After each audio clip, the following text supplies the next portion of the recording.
If you think you have what it takes to be an online English teacher, you might want to watch this video. In this video, we will talk about online teaching and how you can begin teaching English online. Knowing about the different responsibilities and requirements for this job can help you evaluate whether this career path may be right for you.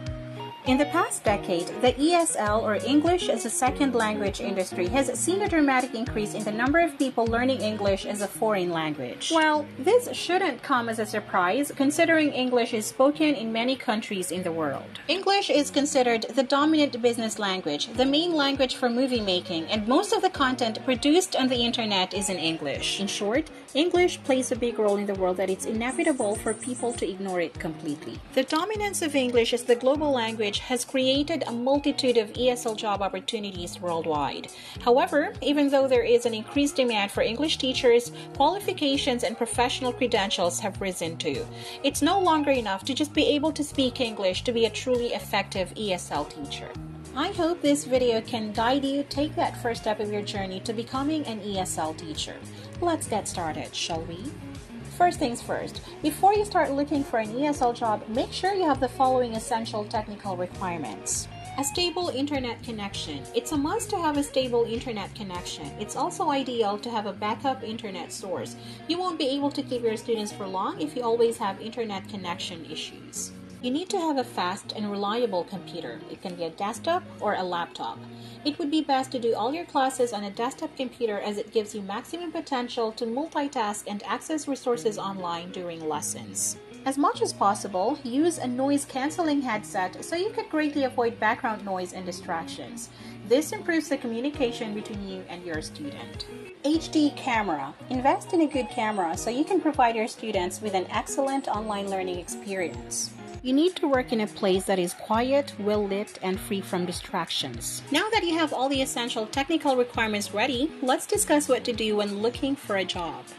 These days, job advertisements are typically published online, and more often than not, they come with the application process. It's only common sense to read all the requirements and directions completely through. It is a valuable skill to follow instructions. However, some people just can't seem to follow even simple instructions. If you can't follow even a simple instruction, how will your employer be able to see that you're qualified? If you can't follow clear, simple directions, how can your employer trust that you will be able to give great attention to the details of your job?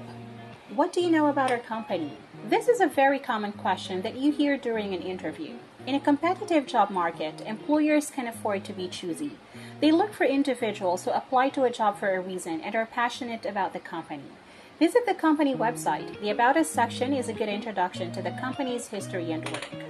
Match your qualifications to a job description. You need to make sure that you have the skills, experiences, and qualities that employers value most highly. Review the job duties and make sure that you have the qualifications needed to carry out those duties. Also, given that the job market is becoming more competitive, you'll need a TEFL or TESOL certification to get a job with a respected company. Taking a TEFL or TESOL course will equip you with the skills so you could work as an English teacher anywhere in the world or online. What if I don't have any teaching experience?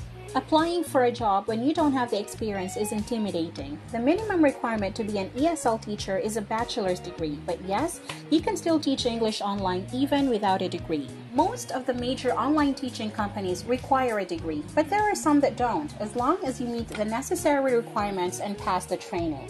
Think about your skills that might be aligned with what the company is looking for. Instead of focusing on what you lack, keep your mind on what you could do. Get TEFL or TESOL certified. You need to make sure you get certified through a properly accredited course provider. 120 hours is the industry standard.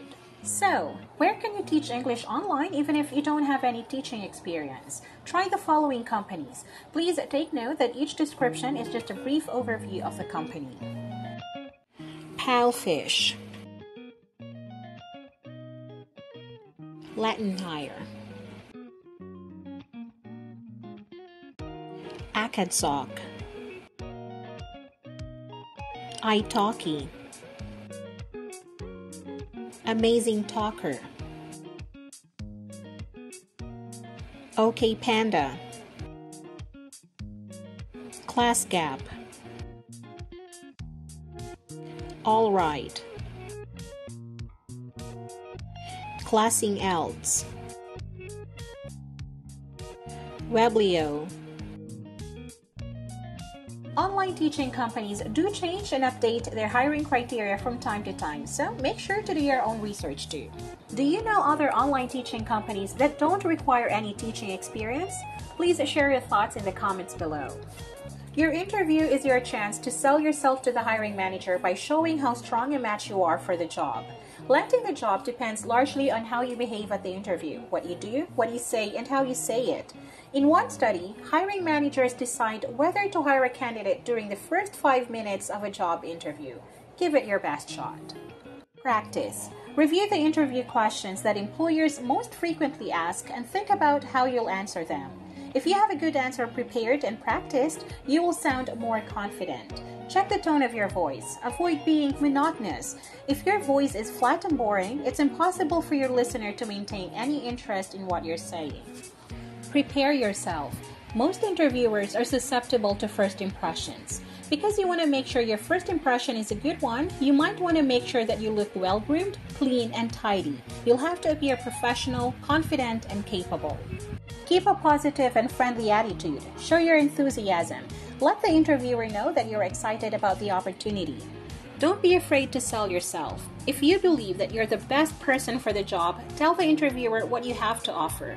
Make sure your words are being understood. Ask for clarification if needed.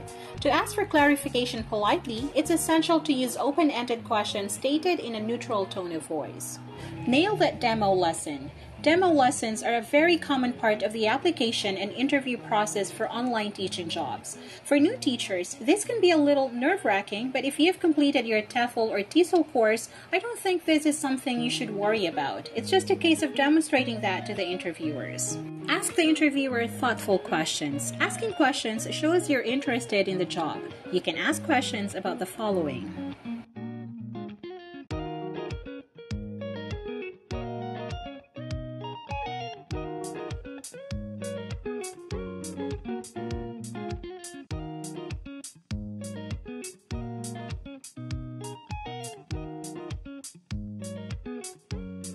Now you're waiting to hear whether or not you're hired. It's not uncommon to wait for a few days before hearing back from your interviewer. Follow up at least 5 business days after your job interview if you haven't heard feedback from the employer. Follow up with an email, note, or phone call. Or, if the employer provided an expected date for feedback after the interview, follow up 1 business day after that date has passed. Don't give up on an opportunity too soon. If you don't hear back after interviews, give yourself a review. What went wrong during the interview? Was your performance satisfactory? If you have received no response after a job interview or you didn't hear back even after you followed up on your job application, it's safe to assume that you didn't get the position and should keep interviewing with other companies.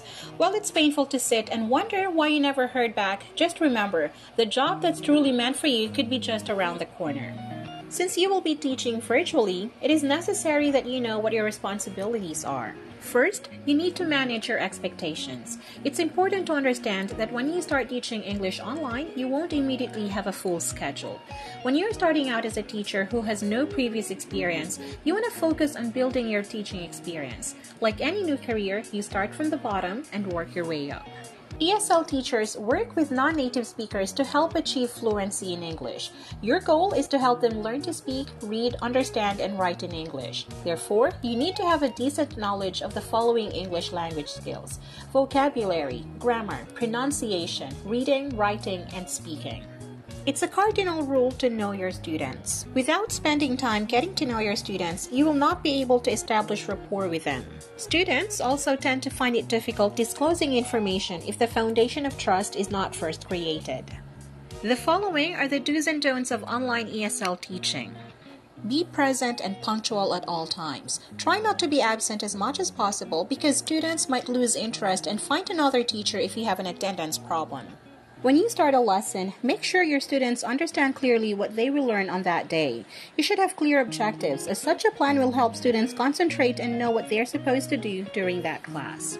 Students know if you're not ready by the tone of your voice. It's a mortal sin for any teacher to come to class unprepared. You should have an enthusiasm for the subject matter you're teaching. You should be prepared to answer questions and keep the material interesting for the students. Use time wisely. Every minute counts, so don't waste a second of it. Some students just want a free talk, but be sure that the student still talks 70% of the time.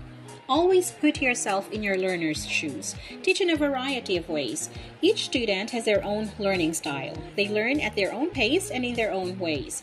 While it's important to establish your teaching style, you should also be flexible enough to take the learning styles of your students into account. Start small with some simple topics and expand at your learner's level. Speak clearly, not too fast nor too slow. Students would love to hear how they're doing in your class. Always try to give positive feedback, especially to the young ones, but don't overpraise them. For adults, they already appreciate constructive feedback. So one way of doing this is tell them how well they did in class and remind them of the things that they still need to work on.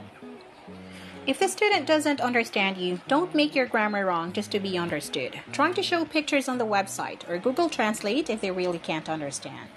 Never take pictures of your students unless they allow you to. Don't correct every error, especially when they're talking continuously, for it would break the momentum. If your students hear it from your voice, they would feel that you're not interested in teaching them. Try to sound lively as much as possible. You have to take this job seriously. Just like any other jobs, there is room for improvement and becoming the best you can be at doing this thing. You do not become an ESL teacher to become rich. Nevertheless, the personal fulfillment is priceless. Do you have any questions about online teaching? Please feel free to leave a comment below. I hope this helps you with your learning goals. Stay tuned for more videos. Please let me know what you think of this video and leave a comment what English topic I should discuss next. Hit subscribe, like and share so that it gets recommended to more people. Get motivated, stay motivated.